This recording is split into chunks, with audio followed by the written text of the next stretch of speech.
जय Shri Radhe ji. Welcome to रंग astro. एक साधु का बल क्या होता है, अगर मैं आपसे पूछूं तो आप क्या बताओगे? एक साधु का बल होता है उसका मंत्र। मंत्र ही एक साधु का बल है। उसी प्रकार से एक जीव के लिए उसका पुरुषार्थ ही उसका बल होता है। आज हम बात करने जा रहे हैं आपकी हथेली में मौजूद दो महत्वपूर्ण चिन्हों के बारे में, जिनका होना स्पष्ट करता है कि आपकी जिंदगी काफी सुनहरी है, आपकी जीवन सफलता के लिए ही बनी है और आप अपने जीवन में तमाम प्रकार की सफलताओं को प्राप्त करेंगे और हंसी खुशी अपनी जिंदगी को आगे की तरफ लेके जाएंगे। आपके अंदर स्वाभिमान रहेगा, आपके अंदर गरुड़ रहेगा और आप एक बेहतरीन तेजस्वी पूर्ण जीवन जीने का कार्य करेंगे। इसके लिए रेखाएं कौन सी हैं और वो दो महत्वपूर्ण रेखाएं कहाँ आपकी हथेली में दिखती हैं? देखो, मार्स यानी कि आपके मंगल का क्षेत्र, मंगल यानी कि रक्त, और वीनस यानी कि शुक्र यानी कि बीज, वेड़ी। और जब ये दोनों आपस में मिलते हैं तो व्यक्ति को बनाते हैं पुरुषार्थी, जो कि एक सामान्य संसारिक जो प्राणी है उनके लिए इससे बड़ा बल कुछ नहीं है।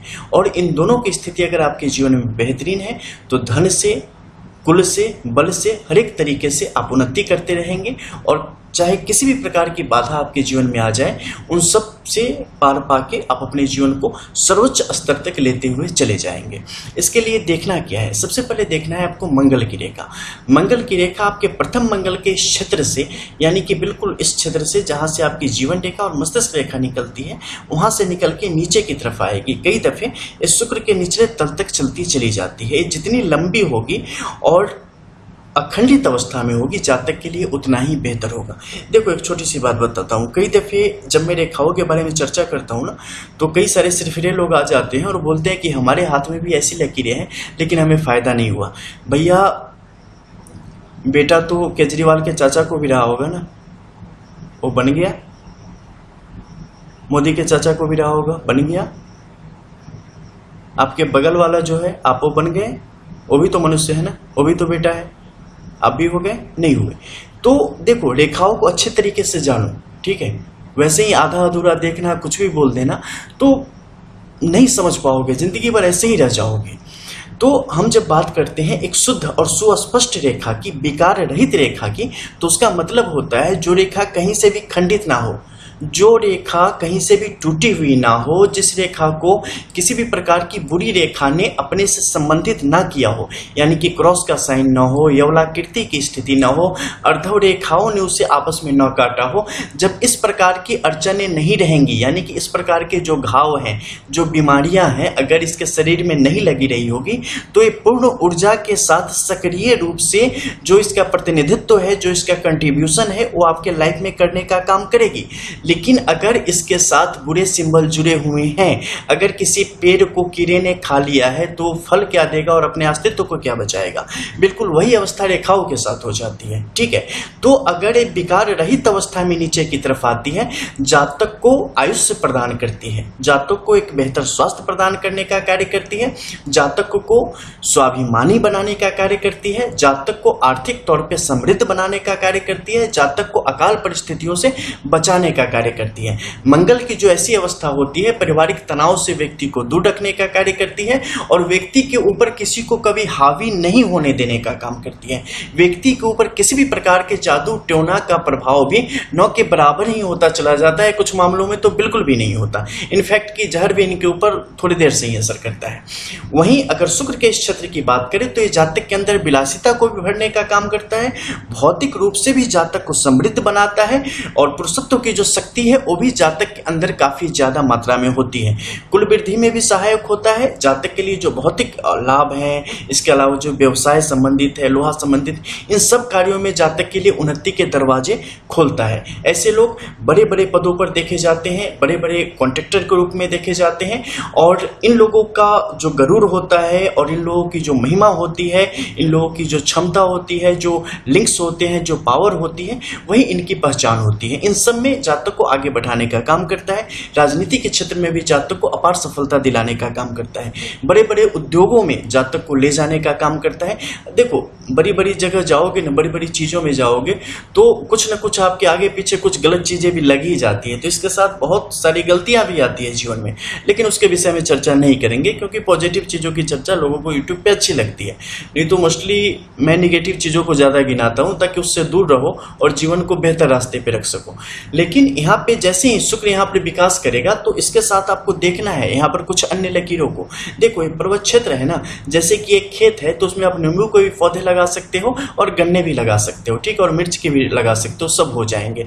ठीक उसी प्रकार से अगर इस पर्वत क्षेत्र पे अन्य भी सिंबल हैं तो उसका भी प्रभाव उसी तरीके से आपके जीवन पर पड़ेगा। अब देखना यह है कि किसका कितना रकबा है, कौन कितने दूर में है और किसकी हैसियत कैसी है, उसके अनुरूप ये जो भी चिन्ह है वो अपना प्रभाव आपके जीवन पर दिखाएंगे। लेकिन दिखाएगा सब, ठीक है। एक सब्जी बनाओगे तो उसमें नमक थोड़ा ही रहेगा लेकिन उसका स्वाद आएगा, मसाले थोड़े ही रहेंगे लेकिन उसका स्वाद आएगा, जिसकी जितनी हैसियत है, लेकिन दिखाएंगे सब। बिल्कुल उसी प्रकार से अगर यहाँ पे कुछ इनेमी सिंबल आ जाएंगे तो आपके जीवन में होता नहीं है कि कभी कभी जिंदगी जी रहे हो अच्छे से, बीच में बड़ी सी अड़चन आ गई, तो ये अड़चन है जो कि ये आपके जीवन को प्रभावित करने का काम करेगी।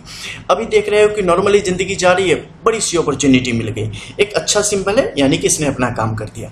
तो इस तरीके से क्या है, ये वाहक का काम करता है। तो वाहक के रूप में अगर ये क्षेत्र बेहतर रहेगा, इसका प्रभाव बेहतर रहेगा, तो उसी प्रकार से आपके जीवन में इसका रिफ्लेक्शन दिखेगा, इसका असर दिखेगा।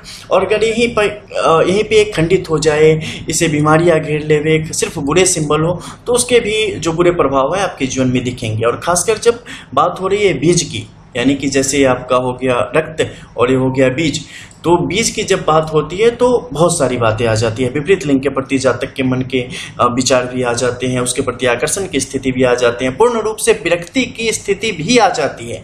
तो काफ़ी जो है ना, ये सेंसिटिव मैटर हो जाता है, काफ़ी सेंसिटिव इश्यूज है। इसलिए शुक्र के जब इस क्षेत्र की गणना होती है तो बड़ी सूक्ष्म गणना होती है, बहुत ही बारीकी से चीज़ों को देखा जाता है। उसके आधार पे आप एक अंतर विश्लेषण पे आ जाते हैं, एक क्रिस्टल क्लियर चीज़ों को आप यहाँ पर समझ पाने की स्थिति में आ जाते हैं कि किस प्रकार से ये आपके जीवन को प्रभावित करने का काम करेगा। जैसा कि यहाँ पर हम देख रहे हैं, मंगल की जो रेखा है सुस्पष्ट रूप से आगे की तरफ बढ़ रही है। मध्य के इस क्षेत्र में थोड़ी सी धूमिल हुई है, यानी कि विलीन हुई है, लेकिन विलीन होने के बाद स्पष्ट तौर पे आके जो केतु की रेखा है उसके साथ इसने संबंध बनाया है। और नीचे के क्षेत्र से स्पष्ट तौर से निकलती हुई अर्धव रेखाओं के रूप में जो शुक्र की रेखा है उसने आगे बढ़ने का कार्य किया है। मंगल की इस रेखा के साथ इसने संबंध बनाने का कार्य किया है। हालांकि जब इसका संबंध बना है, ये बिल्कुल संधि क्षेत्र है, और संधि क्षेत्र पर संबंध बनने से क्या होता है, मानसिक तौर पे व्यक्ति को थोड़ा सा कमजोर कर देता है। कुछ खास मामलों में आपका जो आप थोड़े लचीले होते चले जाते हैं। निश्चित तौर पे ये अगर आप देखेंगे तो विपरीत लिंगों के प्रति जो व्यक्ति के विचार होते हैं उन्हें प्रभावित करने का काम करता है। इसके अलावा जो यहाँ पर मूल का साइन है, ये भी इस ओर इशारा करने का काम करता है। लेकिन वही बाहरी क्षेत्र में आप देखेंगे तो यहाँ पर पाएंगे कि कई सारे बॉक्सेस स्पष्ट तौर पे बने हुए हैं। ये जातक के लिए परिस्थितियों से विपरीत और एक बार में ही विचार बदलने की क्षमता और चीजों को सर झटक के निकल जाने की क्षमता को भी प्रदान करने का काम करता है। इसके अलावा आर्थिक तौर पे जातक की समृद्धि को बिल्कुल क्रिस्टल क्लियर दिखाने का ये अलग से काम करता है। इसमें मैं संक्षेप में आपको चीजें बता रहा हूँ, बिकॉज हर एक की पाम की अलग अलग सिचुएशन होती है। और जैसा मैंने बताया ना कि दिखने में सब एक जैसे ही होते हैं, लेकिन सब केजरीवाल नहीं होते, ठीक है। सब बंदे ही हैं, सबके सर पे एक माथा दिखता है, सबके पास दिमाग दिखता है, लेकिन सर है लेकिन दिमाग सबके अंदर नहीं होता, ठीक है। तो हाथ एक जैसे दिखने पे भी सबके हाथ की कहानी अलग होती है। सेम रेखा अलग अलग फल देती है अलग अलग बंदे में, ठीक है। केजरीवाल जैसे दिखने वाले बहुत सारे लोग हैं, कितने केजरीवाल हैं, ठीक है। मोदी जैसे दिखने वाले, राहुल भैया जैसे, देख लो। तो ये मत कभी बोलना कि हमारी रेखा भी इस तरीके की है तो हम भी भैया राहुल गांधी क्यों नहीं बनेंगे, बन जाओ फिर, किसने रोका है, ठीक है। तो यहाँ पे देखो, इन रेखाओं का इसी तरीके से प्रभाव आता है कि खासकर मंगल की रेखा और शुक्र की रेखा आपस में जब आपकी स्पष्ट तौर पे हथेली में दिखने लग जाए तो समझ लो, समझना क्या है, फिर उसके बाद आपको वीडियो देखने की फुर्सत मेरे ख्याल से कम ही होगी, ठीक है। होगी फिर भी, अगर आपका सन यहाँ पे कमजोर होगा, आपका सैटर्न कमजोर होगा तो देख रहे होगे, अदरवाइज नहीं देख पाते लोग, ठीक है। बिकॉज ये आपको एक अलग ही दुनिया में रखने का काम करता है। चलिए अगले वीडियोज में जानेंगे, जब दो जीवन रेखा एक साथ में चल रही हो, जब दो मस्तिष्क रेखा एक साथ में चल रही हो, उसका क्या प्रभाव होता है। मिलते हैं फिर, तब तक के लिए जय जय श्री राधे। लाला जल्दी मिलेंगे, ठीक है। वो क्या हो गया कि आजकल थोड़े से कुछ इश्यूज हैं और ज़्यादातर समय ना अभी संगीत सीख रहा हूँ, ठीक है, तो उसमें निकल जाता है। अभी कुछ दिन पहले सीखा था क्या मैंने, हाँ, सारेगामा पदनिसा, और उसके बाद सानिधा प गमा रसे, ऐसे ही था कुछ। अच्छा, जो सीख लूंगा पुराना फिर बताऊंगा, ठीक है।